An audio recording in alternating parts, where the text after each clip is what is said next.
Saúde não tem preço, mas tem custo.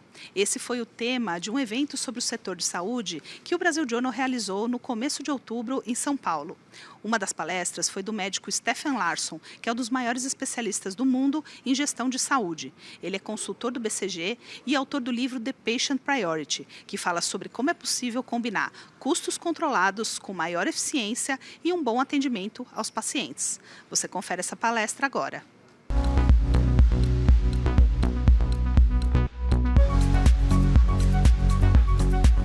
What I plan to discuss with you is the crisis in healthcare, and not specifically in Brazil, but in fact, some of the challenges in Brazil are seen also in big parts of the world. And I've addressed this in the book I've written with two colleagues, The Patient Priority. So I want to discuss some of that with you and hope I can inspire all of you to a good set of discussions on what Brazil can do to address the crises and strengthen and improve healthcare in Brazil. So I'd like to share a few slides. Excellent. So the heading I've given to my talk today is focusing our healthcare on what matters to patients. And it's partially based on my book, which I hope many of you will find interesting. Let me first talk about what I see as the three important crises in healthcare.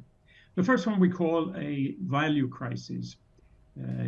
This means that we are spending more and more on healthcare and not, in fact, increasing life expectancy. In fact, we're seeing a lot of waste. We are seeing growing health inequity across nations. And it doesn't seem as if spending more is what we need to improve the health of our populations. The second one is an evidence crisis, where we argue that we actually generate a tremendous amount of research and innovation in healthcare, and yet we are not providing clinicians with the evidence they need for good decision-making, for high precision healthcare. And thirdly, maybe worst of all, is what we call a purpose crisis. We see in healthcare in Brazil, in Europe, in America, and Australia, big parts of the world, a growing lack of people working in healthcare. It's hard to find enough nurses. Doctors are being burnt out and leaving the profession. Recording in progress.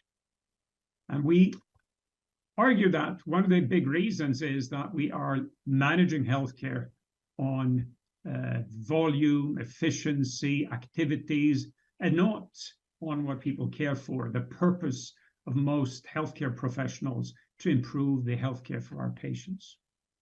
And let me share one slide of each of these crises.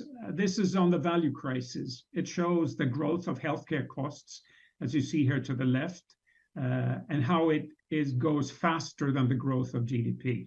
So we're spending a larger share of all the health services and products in society on healthcare. And yet, as you see to the right, as we compare countries with each other, the more we spend, we're actually not getting more healthy life years.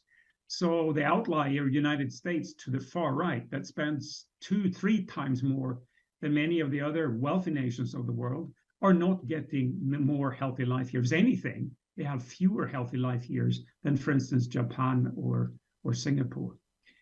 So it's not a matter of spending more, and if we spend more, we're not getting more health out of it.